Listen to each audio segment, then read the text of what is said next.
Eu tenho uma história que o meu avô me contou. Ou melhor, ele vive me contando. Porque ele adora contar essa história o tempo todo.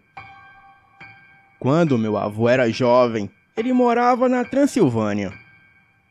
E ele gostava muito de viajar para as vilas vizinhas da vila dele, para visitar os seus amigos. O meu avô geralmente saía da casa dos pais dele lá pelo meio-dia e só voltava no dia seguinte. Isso porque geralmente ele dormia na casa dos amigos em vez de voltar para casa. Porque além de supersticioso, ele era muito medroso. Ainda mais em um país como a Romênia, que é cheio de lendas e assombrações.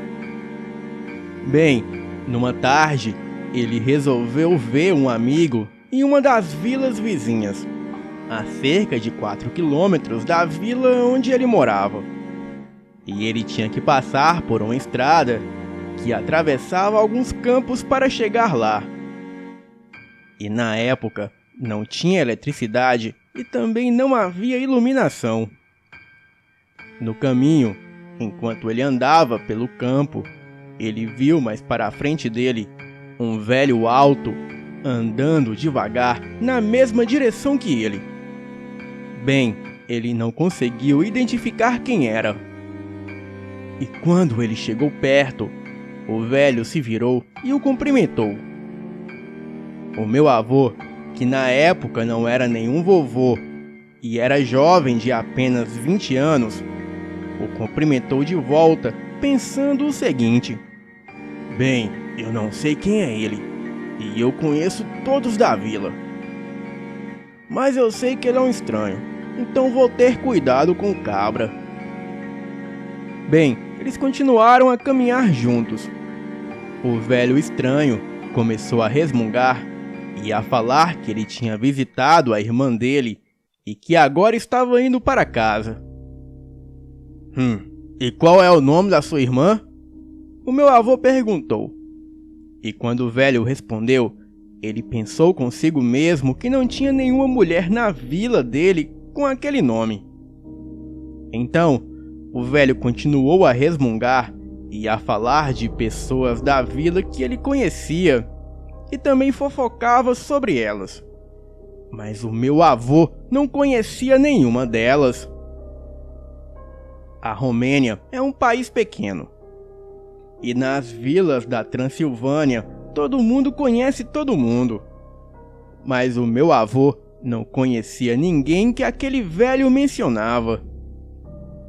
O velho até falou sobre casas que não existiam na vila. O meu avô deu uma olhada a mais naquela figura alta e velha e percebeu que o velho parecia estar esgotado. E também ele era muito estranho e muito peculiar. A uma certa altura, o meu avô começou a ficar com uma impressão muito ruim sobre o velho, presumindo que ele fosse algum lunático ou coisa parecida. E outra coisa que o meu avô pensou era que o velhote podia ter um caso com alguém da vila e estava contando mentiras para encobertar tudo. Bem, o meu avô corajoso decidiu que era melhor deixar a estranha companhia de lado e sair de perto dele o mais rápido possível.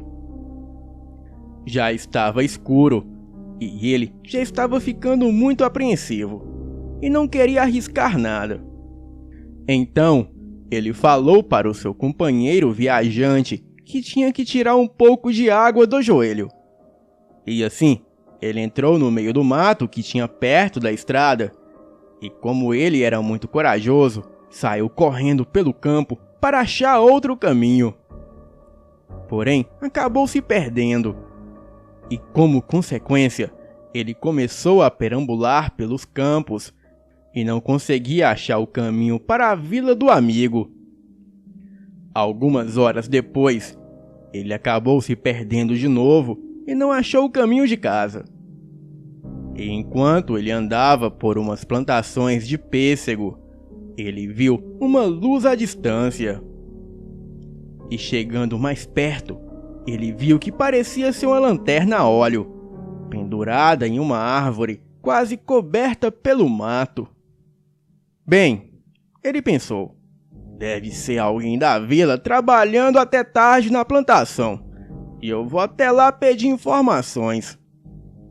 Então ele se aproximou da lanterna e gritou: "Alô? Tem alguém aí?" Ninguém respondeu.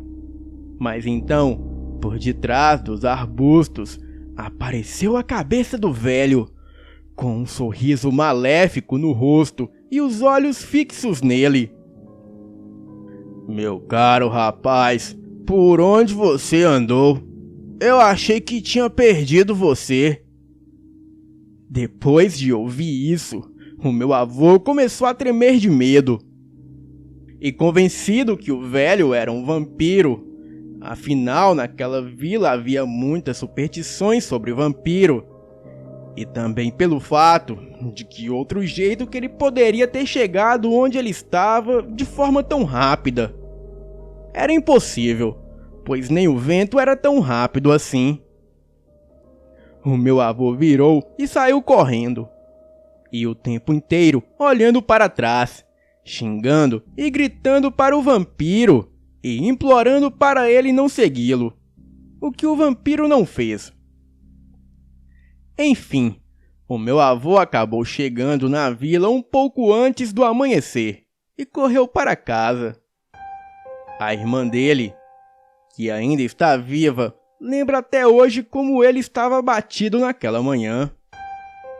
E ele não conseguiu falar uma palavra sobre o que tinha acontecido com ele.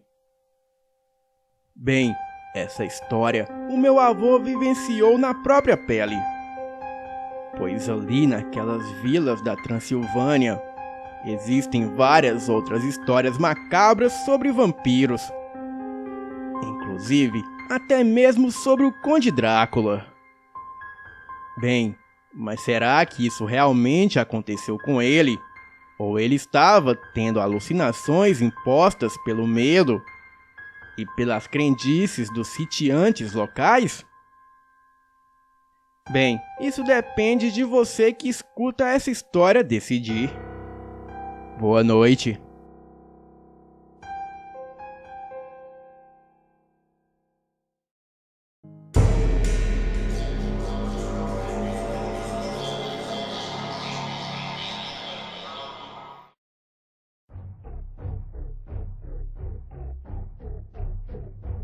O que aconteceu comigo foi um tanto quanto assustador.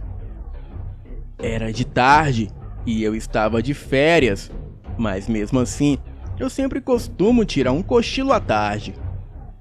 E deitei-me aí por 4 horas da tarde e virei de costas para a porta. A minha mãe, que trabalha à noite, também estava em casa dormindo no quarto ao lado. Deitei pensando na vida e em tudo de ruim que nela acontecia. Dos meus amigos se afastarem, da idade chegar, pois já não era mais aquela adolescente sem preocupações, pois agora a minha vida era trabalhar para pagar contas e a única amiga que eu tinha havia me abandonado por descobrir que eu era lésbica e ter uma paixão inexplicável por ela.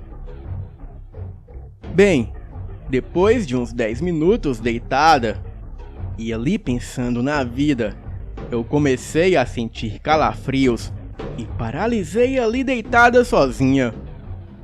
E como se fosse uma mensagem telepática, algo como uma voz horripilante dizia atrás de mim: "Eu sou o diabo e estou aqui atrás de você. E se você virar, você vai me ver." Eu gostaria de ter me virado e visto que ali não tinha nada. Ou quem sabe tinha. Não consegui ver o que era aquilo e fiquei imóvel sem conseguir me mexer por uns 30 segundos. E foi aí que aquilo falou com uma voz assustadora: "Já apareci outras vezes para você em sonho, mas ainda não se lembra de mim. Então ouça com atenção que essa será a minha última proposta. Eu te tornarei muito rica, linda e atraente.